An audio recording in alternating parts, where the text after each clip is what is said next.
Hello friends, I am back with another video. तो मैं लेकर आ गया हूँ चैप्टर नंबर 4 जिसका टाइटल है how to find stocks for trade. एक कहावत है, you are only as good as the stocks that you trade. मतलब कि हम जितने अच्छे स्टॉक्स ट्रेड करेंगे उतना ही बेहतर हमारा रिजल्ट होगा। तो इसी को अच्छे से डिटेल में समझाने वाले हैं इस चैप्टर में ऑथर अपने। दोस्तों, अगर आप लोगों ने इसके पहले जो 3 चैप्टर्स हैं उसको नहीं देखा है तो प्लीज़ जाकर देखिए, उसके बाद ही चैप्टर 4 को देखेंगे तो ज़्यादा मज़ा आएगा। एंड इसके अलावा भी हमारे पास कई सारी किताबें हैं, trading in the zone, the discipline trader, ये सबको भी जाकर आप चेकआउट करते सकते हैं। तो चलिए सीधा चलते हैं चैप्टर नंबर 4 में। तो इस पर्टिकुलर चैप्टर में ऑथर का ये कहना है कि आपका रिजल्ट उतना ही अच्छा होगा जितने अच्छे स्टॉक्स को आप ट्रेड करेंगे। अच्छे स्टॉक्स से उनका ये मतलब है कि अगर आपके पास कोई सी अच्छी स्ट्रेटजी भी है मान लीजिए, ठीक है, लेकिन आपने किसी स्टॉक में इम्प्लीमेंट किया उस स्ट्रेटजी को, लेकिन अगर वो स्टॉक मूव ही नहीं कर रही है तो आपको कैसे प्रॉफिट होगा? इसका मतलब स्टॉक मूव तो करना चाहिए, ये सबसे पहला क्राइटेरिया। अब अगर मूव कर रहा है, ठीक है, लेकिन आप उसके डायरेक्शन को ही प्रेडिक्ट नहीं कर पा रहे हैं, आप सोच रहे हैं ऊपर जाएगा लेकिन वो नीचे जा रहा है, तो यही इसलिए ऐसा स्टॉक होना चाहिए कि वो मूव भी करे और आप उसके मूव को प्रेडिक्ट भी कर सकें। ठीक है, आपने स्टॉक ढूंढ लिया कि जो मूव भी करता है ना, आप उसका डायरेक्शन को भी प्रेडिक्ट कर पा रहे हैं। तो यही सबसे बड़ा चैलेंज है एक स्टॉक ट्रेडर के लिए कि भैया वो अच्छे स्टॉक को ढूंढे कैसे, है ना। जब तक उसका अच्छा स्टॉक नहीं रहेगा जो उसके क्राइटेरिया को मीट करे, वो तो उसके डायरेक्शन में मूव करेगा नहीं और वो खाली बैठ के वेट करता रहेगा कि भैया कि मेरी स्ट्रेटजी काम क्यों नहीं कर रही है। तो सबसे बहुत बड़ा स्टेप ये है कि अच्छा स्टॉक को अपने को चूज़ करना है। ऑथर बता रहे हैं कि वो कई सारे ऐसे दोस्तों को जानते हैं, ठीक है, जिनके पास स्ट्रेटजी अच्छी है, थोड़ा बहुत वो लोग समझ भी चुके हैं स्ट्रेटजी कैसे डेवलप करना है, थोड़ा बहुत डिसिप्लिन भी है, लेकिन वो स्टॉक ही पे जिस पे काम कर रहे हैं वो स्टॉक ही गलत है, वो मूव ही नहीं कर रहा है, उनका डायरेक्शन में मूव नहीं कर रहा है और इसी के चक्कर में फ्रस्ट्रेट रहते हैं। तो इस चैप्टर में कुछ अपने रूल्स बताने वाले हैं ऑथर, जिसको अभी अपन समझते हैं। तो इसी प्रकार के स्टॉक को ऑथर अपने लफ्ज़ों में बोल रहे हैं कि स्टॉक्स इन प्ले, हमको स्टॉक्स इन प्ले वाले स्टॉक्स पे काम करना है। उसके कुछ क्राइटेरियाज हैं, बता रहे हैं कि सब आदमी के लिए अलग अलग क्राइटेरिया हो सकता है ना भाई। यहाँ पे हज़ारों कई सारे तरीके हो सकते हैं अच्छे स्टॉक को ढूंढने के लिए जो डे ट्रेडिंग के लिए अच्छा हो, ठीक है, लेकिन यहाँ पे कोई एक तरीका नहीं है।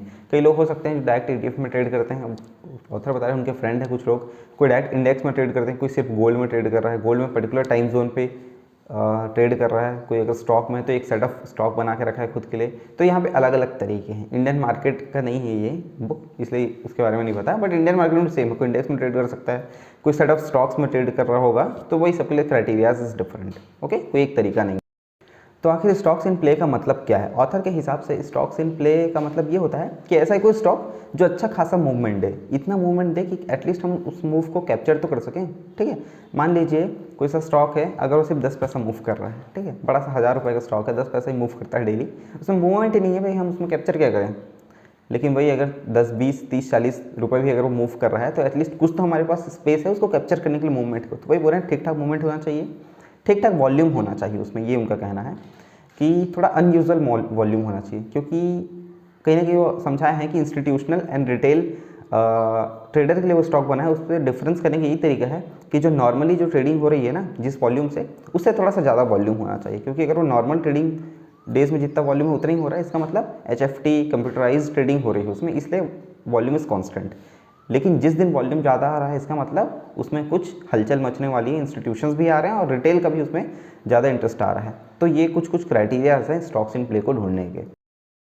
तो रूल नंबर 7 यहाँ से उन्होंने डिराइव किया है कि जो अच्छे एक ट्रेडेबल स्टॉक्स होते हैं इंट्राडे के लिए, वो regardless of the market condition, ठीक है, ओवरऑल मार्केट कंडीशन कैसा भी हो उसके प्रभावित नहीं होते, बल्कि उसके बिना, उससे प्रभावित हुए बिना ही इनका वॉल्यूम हमेशा ही ज़्यादा रहेगा, क्योंकि ये ज़्यादा ट्रेड होते हैं, ज़्यादा इसमें क्वांटिटीज़ रहती है, ज़्यादा वॉल्यूम रहता है। नेक्स्ट चीज़ बता रहे हैं फ्लोट एंड मार्केट कैप। तो स्टॉक्स इन प्ले को ढूंढने का उनका एक क्राइटेरिया है float and market cap. Float का मतलब हो रहा है कि number of shares available for trading, है ना। तो बता रहे हैं कि फ्लोट अलग अलग हो सकता है, जैसे लो फ्लोट हो सकता है, मीडियम फ्लोट हो सकता है ना, हाई फ्लोट वाले स्टॉक्स होते सकते हैं।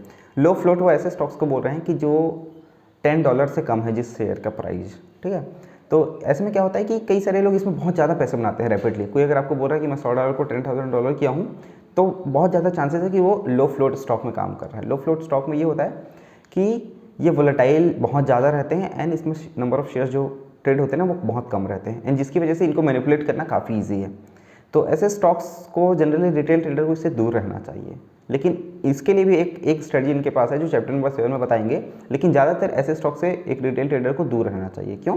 क्योंकि अगर वो $100, $1000 को $10,000 बना रहा है तो 100% इसमें ये भी चांस है कि वो $1000 को $0 में भी कन्वर्ट कर दे, इसलिए इससे थोड़ा बच के रहना चाहिए। लेकिन इसमें करना है तो बहुत ही एकदम रेयर कंडीशंस है जिसमें इसमें भी ट्रेड किया जा सकता है। सेकंड क्राइटेरिया वो बता रहे थे कि मीडियम फ्लोट वाले स्टॉक्स एंड उसके मार्केट कैप। तो इसमें बता रहे हैं कि इसमें जो स्टॉक का प्राइस होगा जनरली 10 से लेकर $100 के बीच रेंज करेगा, एंड इसको रिटेल ट्रेडर थोड़ा बहुत ट्रेड कर सकते हैं लेकिन बहुत ज़्यादा ट्रेड नहीं कर सकते हैं। इसके लिए भी कुछ नंबर ऑफ स्ट्रैटेजीज हैं जो चैप्टर नंबर 7 में बताएंगे ऑथर।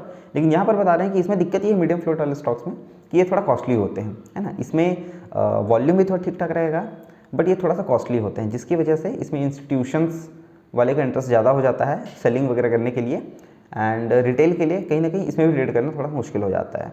जो फर्स्ट वाला क्राइटेरिया बताया था ना लो फ्लोट वाला, जो लो फ्लोट वाले स्टॉक मैंने बताया था ना उसमें शॉर्ट सेलिंग नहीं होती है। शॉर्ट सेलिंग नहीं होती है इसका मतलब वो एफएनएस स्टॉक नहीं है, आप समझ जाएंगे, क्योंकि इतने कम नंबर ऑफ शेयर्स है ना कि उसको शॉर्ट सेलिंग अलाउ भी नहीं करेगा कोई सा ब्रोकर हो गया या फिर जो भी रेगुलेटरी अथॉरिटी है वो।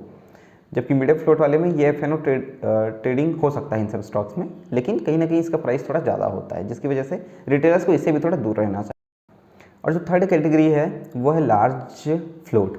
तो लार्ज फ्लोट में, हाई फ्लोट में ये बता रहे हैं कि ये बहुत ज़्यादा मेगा कैपिटलाइजेशन वाले स्टॉक्स होते हैं, जैसे कि एप्पल वगैरह का एग्जांपल दे रहे हैं, बड़े बड़े कंपनीज़ का, गूगल वगैरह का, कि ये सब में बहुत ज़्यादा नंबर ऑफ शेयर्स प्रेजेंट रहते हैं एंड इसकी वॉल्यूम भी हमेशा ज़्यादा रहती है, ठीक है। तो मेगा फ्लोट में भी अपने को 2-3 क्राइटेरिया को देखना है, हाई फ्लोट में भी, कि कई सारे स्टॉक ऐसे होंगे कि जिसका मार्केट कैपिटलाइजेशन बहुत ज़्यादा है, बहुत ज़्यादा नंबर ऑफ शेयर्स अवेलेबल हैं, जिसकी वजह से वो जो डेली उनका फ्लक्चुएशन वाला रेंज होता है ना, मार्केट कितना मूव करती है, वो भी बहुत छोटा होता है। तो हमको ऐसे कभी नेगलेक्ट कर देना है कि बहुत छोटा नहीं होना चाहिए, क्योंकि पहले भी एग्जांपल दिया था, अगर बहुत कम मूव कर रहा है तो आप उसमें कैप्चर ही क्या करेंगे, ठीक है।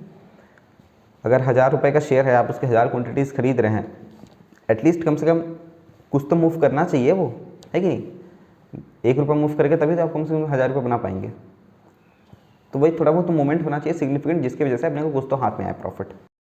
और वो बता रहे हैं कि ये जो इतने बड़े मेगा कैप वाले जो स्टॉक्स होते हैं ना, उसमें क्या होता है कि प्राइस एक्शन एंड इसमें लेवल्स बहुत अच्छे से बनते हैं। इसमें इंस्टीट्यूशंस का तो इंटरेस्ट होता ही है, साथ ही साथ क्या होता है कि इसमें रिवर्सल्स ट्रेड करना या फिर बहुत सारे जो पैटर्न्स वगैरह ट्रेड करना होता है रिलेटिवली काफ़ी ईजी होता है, क्योंकि बहुत लोगों इसमें नज़र बनाए हुए रहते हैं, इसमें ट्रेड करते हैं, जिसकी वजह से ये थोड़ा स्टॉक है जिसमें रिटेल ट्रेडर्स को थोड़ा ज़्यादा इन्वॉल्व होना चाहिए। तो स्टॉक्स इन प्ले का कैटेगराइज करने के लिए उन्होंने यहाँ पर 3 कैटेगरीज बताई थी। इसमें अपन कर सकते हैं low float, medium float and high float. तीनों में अलग अलग कुछ सेटअप्स काम करते हैं, लेकिन रिटेल को अपने हिसाब से क्राइटेरिया डिसाइड करके काम करना चाहिए। नेक्स्ट उनका क्राइटेरिया है स्टॉक्स इन फोकस को आइडेंटिफाई करने का, कि प्री मार्केट ओपनर्स। वो ऑथर कहते हैं कि भैया pre market opening, pre opening में भी जिसमें थोड़ा ज़्यादा वॉल्यूम अपने को दिखे ना, उसमें भी थोड़ा सा इंटरेस्ट अपने को बना के रखना चाहिए। ये क्राइटेरिया क्यों बोल रहे हैं, ये क्राइटेरिया इसलिए क्योंकि अगर नॉर्मली जितने नंबर ऑफ शेयर्स ट्रेड हो रहे हैं डेली, ठीक है, अगर उतना ही हमेशा हो रहा है, इसका मतलब कंप्यूटराइज्ड ट्रेडिंग उसमें हो रही है, एल्गो ट्रेडिंग हो रही है, इसलिए नंबर ऑफ शेयर्स सेम है। लेकिन अगर किसी दिन प्री मार्केट में अपने को उसमें ज़्यादा वॉल्यूम दिख रहा है, इसका मतलब लोगों का इंटरेस्ट उसमें आया है, शायद इंस्टीट्यूशंस हो सकते हैं, कुछ भी रीजन्स हो सकते हैं, उनका अच्छा रिजल्ट आया होगा, कुछ भी न्यूज़ होगी उसकी वजह से। तो ऐसे डेज में अगर हम इंटरडे में ट्रेडिंग करते हैं ना, तो अपने को थोड़ा ज़्यादा मूवमेंट मिल सकता है, एंड वो दिन होता है रिटेल ट्रेडर्स के लिए कि जिसमें वो अच्छा खासा प्रॉफिट बना सकते हैं। तो प्री ओपनिंग में जिसमें थोड़ा ज़्यादा हलचल है, ऐसे स्टॉक को भी स्कैन करके छांट के रख लेना चाहिए फॉर डे ट्रेड। अब यहाँ पर ऑथर ये भी बता रहे हैं कि हर टाइम हमारे लिए क्या होगा कि प्री मार्केट में ही स्टॉक को स्कैन करना इतनी ईजी नहीं है, ठीक है। कई सारे टाइम ये होता है कि जब मार्केट चलती रहती है उस टाइम ही हमको कई बार स्टॉक्स को स्कैन करना पड़ता है। तो ऐसे टाइम के लिए अपन कई सारे स्कैनर्स भी यूज़ करते हैं, जो ऑथर ने खुद समझाया हुआ है, कई सारे स्कैनर्स जिसका ये वो इस्तेमाल करते हैं। वैसे नाम बता सकता हूँ क्योंकि उन्होंने कन्फिग्रेशन नहीं बताया है कि कैसे उस स्कैनर को उन्होंने बनाया है, ओके। तो उनके कुछ रियल टाइम स्कैनर्स हैं जिसके नाम है, पहला ये है रियल टाइम वॉल्यूम रेडार। तो रियल टाइम वॉल्यूम रेडार को हमेशा ऑन रखते हैं, एंड अगर उनको प्री मार्केट में कुछ स्टॉक्स नहीं मिले हैं या फिर वो लाइव मार्केट में कुछ स्टॉक्स को स्कैन करना चाहता है, तो इससे वो स्कैन करते हैं कि भैया किस पर्टिकुलर स्टॉक में बहुत ज़्यादा वॉल्यूम स्पाइक आ रहा है। तो इससे उनको समझ आता है कि कहीं ना कहीं स्टॉक में कुछ ना कुछ मूवमेंट आने वाला है, और उससे वो अपने वॉच लिस्ट में ऐड कर लेते हैं इस पर्टिकुलर स्कैनर से।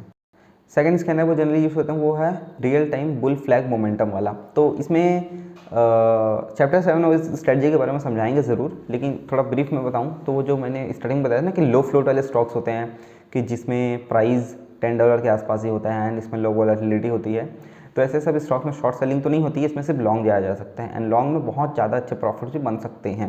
तो इसको भी आइडेंटिफाई करने के लिए कई बार स्कैनर यूज़ करते हैं, बहुत रेयरली ट्रेड करते हैं, बट एक सेटअप उनके पास है जिसके लिए वो इस पर्टिकुलर स्कैनर का use. Real time reversal scanner भी उनके पास, उसका भी इस्तेमाल करते हैं कि कई सारे जैसे फ्लोट, मेगा फ्लोट वाले में मैंने बताया था कि वो जो बड़े कैपिटलाइजेशन वाले, बड़े मार्केट कैप वाले स्टॉक को ट्रेड करते हैं तो उसमें रिवर्सेस फाइंड आउट करते हैं, तो उनके लिए भी एक पर्टिकुलर स्कैनर ये यूज़ करते हैं।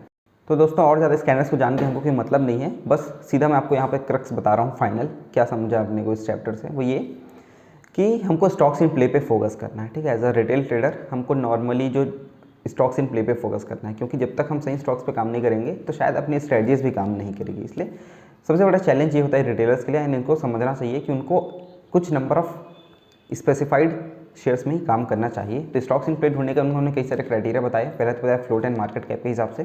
फ्लोट हो सकता है लो, मीडियम, हाई, तीनों टाइप के अलग अलग फ्लोट्स पे अलग अलग स्ट्रेटजीज काम करती है एंड रिटेलर्स को अपने हिसाब से, उस कंडीशन के हिसाब से डिफरेंट डे पे डिफरेंट स्टॉक्स का वॉच लिस्ट बना के रखना पड़ेगा फ्लोट के हिसाब से। सेकंड उन्होंने बताया कि भाई प्री मार्केट ओपनर्स में भी अपने को देखना पड़ता है। अगर किसी दिन प्री मार्केट ओपनिंग में ज़्यादा वॉल्यूम आ रहा है, कुछ ज़्यादा हलचल है, इसका मतलब कहीं ना कहीं उसमें अच्छा खासा मोमेंटम होने वाला है उस पर्टिकुलर डे में, तो इससे वो फिल्टर आउट कर सकते हैं।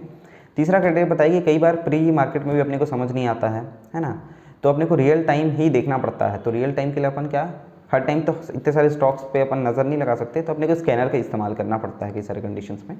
एंड स्कैनर के भी अलग अलग टाइप, अलग अलग सेटअप्स के लिए अलग अलग स्कैनर हो सकते हैं। तो एट लास्ट वो ये बता रहे हैं कि मैं क्वांटिटी से ज़्यादा क्वालिटी पे फोकस करता हूँ, ये इनका कहना है ऑथर का। वो बोलते हैं क्योंकि देखिए दुनिया में इतने सारे ट्रेडर्स हैं तो उनके पास कई सारे मिलियंस ऑफ स्ट्रेटजीज होंगी, ठीक है, लेकिन मिलियंस ऑफ स्ट्रेटजीज आपको जान के कुछ फ़ायदा नहीं होने वाला है। आपको ऐसे स्ट्रेटजीज को जानना है जो आपकी पर्सनैलिटी को सूट करते हैं एंड आपको उसको ट्रेड करने में मज़ा आता है एंड आपको कोई टेंशन नहीं होता है, आप इजीली एग्जीक्यूट कर पाते हैं उन सब को।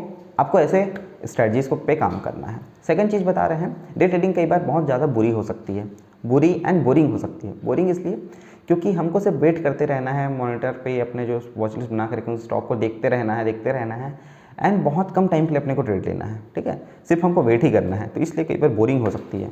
लेकिन अगर आपका डे ट्रेडिंग बोरिंग नहीं है, इसका मतलब आप कहीं ना कहीं ओवर ट्रेडिंग कर रहे हैं एंड ओवर ट्रेडिंग करके आप सिर्फ ब्रोकर को पैसा बना रहे हैं, खुद पर टेंशन बढ़ा रहे हैं। ओवर ट्रेडिंग से डे ट्रेडिंग अच्छी नहीं होती है।